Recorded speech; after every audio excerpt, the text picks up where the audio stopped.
Hi, this is Sarah from Stevens Point, Wisconsin, and you are listening to Nolan Higdon on Two Broads Talking Politics.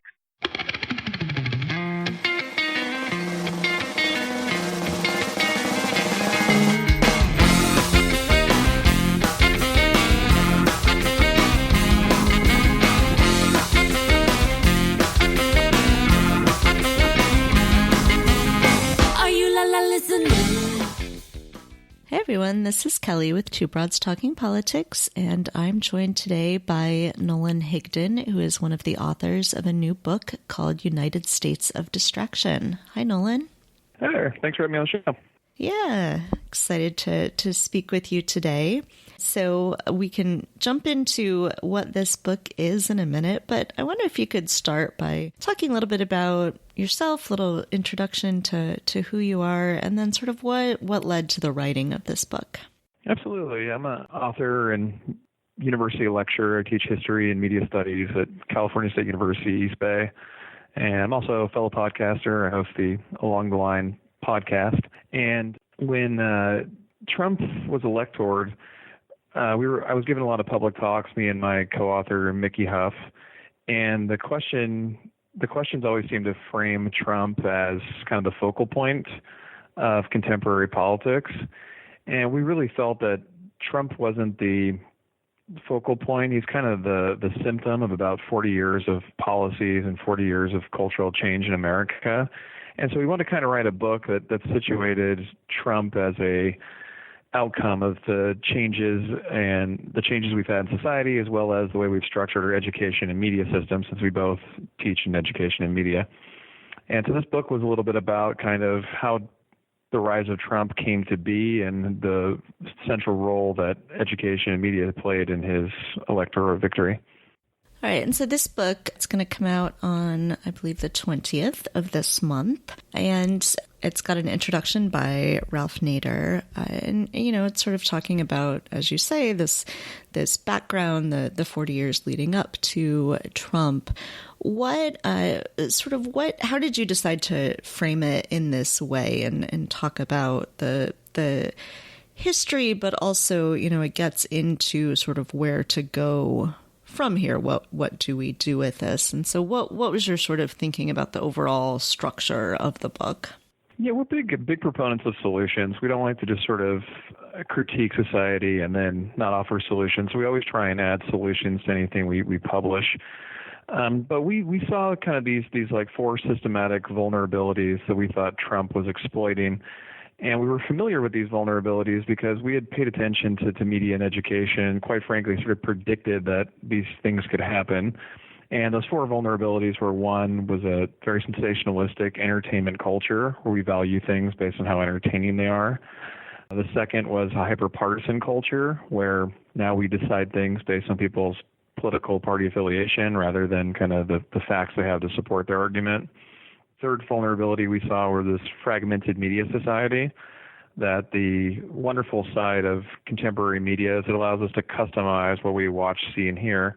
But that's also the worst thing about contemporary media, because you can create a media environment where you insulate yourself from facts or reason. And then the last vulnerability we thought that Trump really exploited was America's weak education system, that we had an education system that had eradicated things like critical thinking, teaching civics, and replaced them with sort of standardized tests and marketable skills. And as a result, Trump sort of pops onto the scene with a media scene that's looking for as much entertainment as possible, which he gives. It's willing to accept partisan narratives, which he provides. An electorate that's largely fragmented in how it sees reality. So he taps into some of those internet silos of reality. And an education system that really doesn't teach people sort of how democracy works or the value in critical thinking. And so a lot of things he does can go unquestioned, and people don't really understand sort of how the democratic system works overall. So that's kind of the way we framed Trump's rise, that if you're someone who's opposed to Trump policies or Trump's behavior, if you focus on Trump, you're kind of missing the forest for the trees. He will probably be replaced by someone like him later who will figure out how this system works. I mean, I would argue that the Democrats, to a degree, are already kind of figuring it out. They're doing a lot of the same tactics he's used. They're starting to play with, like, name calling. He had Little Marco and things like that, and they're using now Moscow Mitch, or where he uses fake news to silence anybody who's trying to challenge him or use evidence to counter him. The Democrats have been toying with this idea of using Republican talking points to shut down critical questions. So our concern is that our country and our politics is going to continue to move in this direction of hyper-partisan, sensationalistic culture, and we're going to get away from having a vibrant democracy. And as Winston Churchill, says, democracy is the worst system on earth, except for all the rest that have been tried from time to time. Yeah. So I want to get back to the education piece, because I think that, as both a parent and a former teacher, I find that very interesting. But I want to talk some about this idea of the corporate media and the importance of the fact that so much of our media reports, is basically reporting to shareholders and trying to make money. And I think that that's something that most of us don't think a whole lot about. We just sort of take that for granted. But, in fact, you do a great job in the book laying out how problematic that can be, and so even the type of media that a lot of us think of as, they do a better job trying to find, democracy dies in darkness with Washington Post or whatever. But these are all still corporate and at the end of the day have to deal with a bottom line. So can you talk a little bit about that and if there were things as you were thinking about it and writing about it that surprised you or took you back at all of, sort of what the level to which that is true? Yeah, really the quote we open up the book with is by Les Moonves of CBS, and he says, quote, "Sorry, it's a terrible thing to say, but bring it on, Donald. Keep going. It may not be good for America, but it's damn good for CBS." And, that really sort of, to me, illustrated that the corporate media was looking for anything that would draw eyeballs, and Trump was willing to do anything to draw eyeballs. One of the most, I think, illustrative examples of this is during one of the primary nights, Bernie Sanders was victorious and he gave a speech. But rather than have the media cover the speech, that same night, Trump had been victorious, and so they had all their cameras fixated onto an empty podium waiting for Trump to arrive because he became so important to their bottom line. But it's really important for younger listeners to know that this is kind of a new phase of media. Whenever a new medium came out, like radio or television, radio in 1922 and television in the mid-20th century, the government worked with the people to put some regulations on there to make sure that there was a diversity of views and backgrounds. And so in 1934, we passed the Communication Act that allowed for put a cap on how many media outlets any company could own in one market. This way, it kept a diversity of views, and you couldn't have a monopoly of information. And we believe that was the best thing for democracy.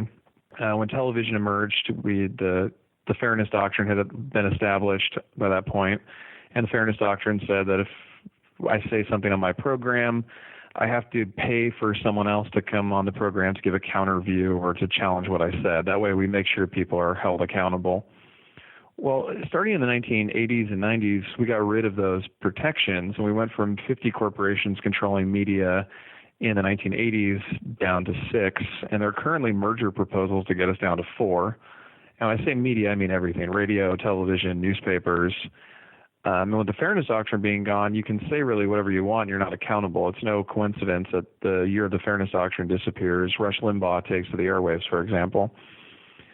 So as media consolidated, you got less and less views. And these media outlets, so you name it, like you named the Washington Post earlier, for example, they're all tied to not only media, but they have different companies and different ways they get revenue. So the Washington Post is connected, obviously, to Amazon. Amazon's also a big donates. Jeff Bezos, who owns Amazon, donates a lot of money to the Democratic Party. So they kind of shift their reporting in a way that serves their bottom line. Maybe limit the critiques of Amazon, promote the candidates in the Democratic Party you want, and only report on the stories that are going to get the most attention and eyeballs, not necessarily what the public needs to hear. And we've seen this since the start of the 21st century. There's been a dramatic decline in the number of journalists. I mean, some newsrooms, have cut up to like 50 or 60% of their journalists since 2000. And when you get rid of journalists, you replace that with commentators. These are people who talk about news stories or people who talk about what's going on, but they don't actually do any investigative journalism. And this is when it's important for listeners to make a distinction between reporters and journalists. Reporters kind of give you a timeline of what happens, and that's really helpful when there's like a breaking event, like a shooting or a terrorist attack or a wildfire. You kind of need to know timeline of events as they're happening in real time.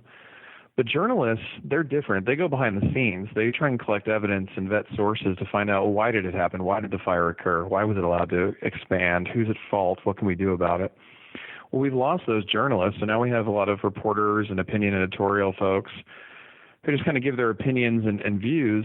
And increasingly, the way they keep their jobs is by drawing the attention of people. And so whatever is sensational and draws an audience is what they'll typically talk about. What's lost in the process, though, is we have no reporting. Americans actually don't know much about what's actually going on. They just have opinions. And meanwhile, the press is making tons of money not doing exactly what it's supposed to do, which is inform the electorate. So we end up with an electorate that votes based on opinions that have been lobbed at them rather than facts. And never in the history of mankind has a democracy lasted, but they definitely don't last when the majority of the public doesn't know basic things. So you're kind of stuck in a tough place. A lot of these journalists are really good people who mean well, but they know they're going to lose their job if they go through, like, for example, a trade agreement step by step. A lot of people's eyes are going to glaze over and be bored. But if they cover, that Donald Trump has offended someone with some statement, that's something that people will read right away. So that's kind of the state of where our news media is at. Now, this was complicated by the internet. As I mentioned before, the internet allows you to customize which news you read and consume. So you can just pick the stories that you want to be true. And studies show that people typically want to be reinforced in their views. So they try and pick stories that confirm what they already believe.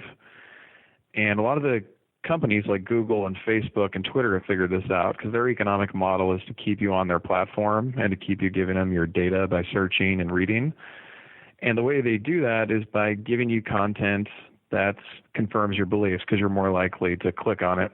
And so we end up with these kind of silos of the internet where people have these really strong views that they will defend and they will vote upon that are absolutely false, but we haven't found a way to get truth into them.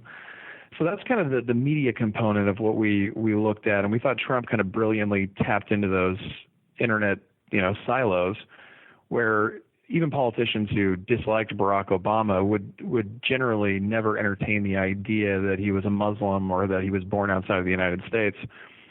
Trump didn't care. He went and he tapped right into those silos and said, yep, it's a possibility he's a Muslim. Yep, it's a possibility he was born outside of the United States. So he confirmed a lot of the beliefs of these people in the silos, which got them excited and turned out to vote. Yeah, and as you're talking about these things that are clicky, people want to see and maybe have nothing to do with news that we should actually be thinking about. Right now as we're talking, one of the top trending things on Twitter is Kid Rock. And what Kid Rock has to say about Taylor Swift, which in the grand scheme of things, not so important. No, probably not going to be having anything to do with dinner on the family table. Yeah. So, in looking in the history of how this all happened, you mentioned the Fairness Doctrine. I was interested to see that the Lewis Powell Memorandum came up. It seems like this has been coming up a lot lately. Elizabeth Warren wrote about it in her book, and we talked to someone about the rise of Fox News, and that showed up as well. It seems like Lewis Powell is one of the unsung heroes isn't the right word of unsung demons of the past 40 years and how we got to where we are. Yeah, Lewis Powell is an interesting figure for sure, and Powell kind of saw the big picture. He realized that you got to remember Powell's writing in the late 1960s, early 1970s. And American liberalism is really popular. It's the New Deal. It's the Great Society. We have the strongest middle class in human history. And Powell kind of realized, he sat on a bunch of companies' boards that, we're never going to win the economic argument. As a conservatives are never going to win the economic argument. It's really clear that liberalism is making a lot of people very happy in the United States. So instead, he recommended a series of strategies for the business community to kind of promote capitalist ideals as a way to curry favor with political officials, and that included like devising think tanks, changing the way universities talk about government, and all these things. And over time, other people took kind of the Powell memo to heart, and they were able to penetrate the university system, penetrate the political system. And then, of course, in the 1970s, it was time for the conservatives really to strike back. The success of liberalism depended upon people's faith in government, and there was good reason to have faith in government. Since 1929, big government had kind of got the economy on the right track. Government was largely behind the successes of World War II. Government was successfully, putting a person on the moon, et cetera, et cetera. But in the 1970s, you started to see a dramatic decline in faith in government, ironically started by a Republican, Nixon, from his Watergate scandal. Once that sort of emerged, and then people found out he had illegally expanded the war in Vietnam, and then there were church committee hearings that exposed the American government was overthrowing democratically elected leaders in Iran and Guatemala, and the CIA was trying to kill Castro, and it was spying on peace groups, including Martin Luther King. Rather than continue to support government, people started to turn against government and begin to fear government. And that's kind of when the people who had read the Powell memo really started going to action to say, yeah, we need to get rid of government. Government's ruining our civil liberties. But really, Powell wasn't targeting civil liberties. Powell wanted to shrink government to create a new economic system, one that benefited corporations. So under the guise of promoting liberty, Powell actually restructured the economic system to serve the privileged and the wealthy, especially the corporations. And that's kind of what happened starting in the 1980s, where he finally gets a spokesperson who can sell this to the American public, and that being Ronald Reagan, the so-called great communicator, who had come from television and in the 1980s used television as a weapon to sell this kind of Powell's vision of what the United States economy should be. But as bad as, Reagan gets a lot of flack from liberals, Reagan really kind of changed the tone. He accomplished some big conservative goals, like he dropped the top marginal tax rate down from 70% to 28%, putting 9 million more people in poverty during his administration. But a lot of the major successes of the conservative movement really come under Clinton and then George W. Bush. Clinton was big in, for example, welfare reform or the crime bill. Those were big conservative bills. The Don't Ask, Don't Tell bill as well, or the DOMA, Defense of Marriage Act. Those were all under Bill Clinton. Clinton also worked with Republicans to deregulate Wall Street and deregulate the media. And then, of course, George W. Bush followed that with his tax cuts and his deregulation of Wall Street and gutting what we can do on the environment. So Reagan kind of set a precedent, though, that went forwards, and the Powell memo, we're kind of living in the legacy of the successes of the Powell memo now. So then one of the other important pieces of this that you talk about is education and the importance of education. And this is something that is near and dear to my heart as someone who's raising young kids. And, I grew up before the ubiquity of social media and the internet, before smartphones. But I also grew up, I think, in a time when perhaps our education system was less problematic than it is now. And so it seems like there's sort of all these different factors working in now that our education system is more built around standardized tests and privatization. And at the same time, we have different things we should be teaching kids about and are not teaching them how to deal with, this different kind of media that they really need to learn a little bit more about.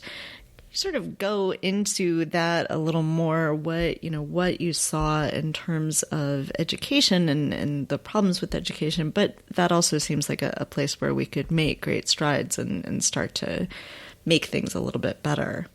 Yeah, and that's something I really want people to take from the book. Besides the sort of doom and gloom of where we are at culturally and economically and politically, I do think education still presents a strong way forward. But we really kind of got to review, in my opinion, why it is not working right now. And as you pointed out, the American education system has largely been strong. It's always had problems, as any education system does. But in the 1980s, Reagan started to cherry pick studies that said American schools were failing. This started to set a precedent throughout the 80s and 90s of blaming the teachers. So wealthy funders funded documentaries that said our schools were failing. And in 2001, George W. Bush worked to pass the No Child Left Behind Act. And to me, this is really the game changer in American education. It was supported by people like Ted Kennedy and others initially under the idea that it was going to improve American education. But even its creators like Diane Ravitch have since written, I think she's written like 12 books, maybe an exaggeration, but mocking kind of the failure of No Child Left Behind. But essentially No Child Left Behind was this idea of the federal government's only going to fund schools if these schools are doing well. So how do you determine if it's doing well? You give them all the same test. Okay, well, what do you test them on? And this is the thing most people don't know, most parents don't know, I guess. They weren't actually testing what your child knew. They're testing the teacher on how well the teacher taught the class. That's what those standardized tests were actually for. And if the test results said that the teachers weren't doing well, the funding would be taken away.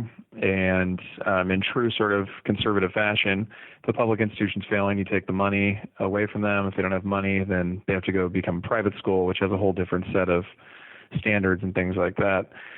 But the long-term effect of No Child Left Behind, and to a degree Common Core after it, has been that we have a nation of bubble fillers, people who know how to, choose the right bubble. But critical thinking is, the exact opposite of choosing the right bubble. Critical thinkers, your first question when you look at the 4 choices on a standardized test are, what other choices should there have been? Like, why is there not more? So we didn't really teach critical thinking. There wasn't an emphasis on civics. And then the big thing that I'm a proponent for, and I work hard to do, is there's no component for media literacy. And that is that the United States is the most mediated society in human history. However, it has no media literacy program. About 40 years ago, most nations in Europe and Asia and Northern Africa, they started mandating media literacy be taught in schools. That is, that students be taught sort of how to use these tools, what these tools mean, how these tools operate, the potential dangers of these tools. There's been nothing similar to that in the United States. And so we dropped this huge information bomb on a generation, and they, sometimes they think they know how to use these tools in the sense they know how to maybe post something online or write an essay or type it, but they don't have the potential dangers that come with it, how this information can be used to manipulate users. And not only is that bad for the user or the student or the generation, but it's also really problematic for democracy because we haven't trained folks with the tools to protect themselves from being manipulated or swayed. And so something we're a big advocate for is to add critical media literacy to the classroom. That is, don't just do a media literacy where we teach people how to use the tools, but how to think critically about these tools, promote critical thinking, what are kind of the power dynamics, what are these platforms and tools, what's their goal, what are they trying to get from the user, me as the user, what am I trying to get from them? So we've long advocated for that being in schools. There's no national program to teach teachers how to teach media literacy. So I work with some nonprofits like the Media Freedom Foundation and Action Coalition for Media Education, and we're working to try and, put teachers in a position where they can teach this in the classroom without adding more work to their workload and making sure the students benefit. But it's been really an uphill battle. One of the, kind of bright spots of 2016 is all the paranoia about fake news has enabled us to start having these conversations on more campuses with more teachers. But it's definitely something that's badly needed. The American public is, I would say, desperate at this point for media literacy skills.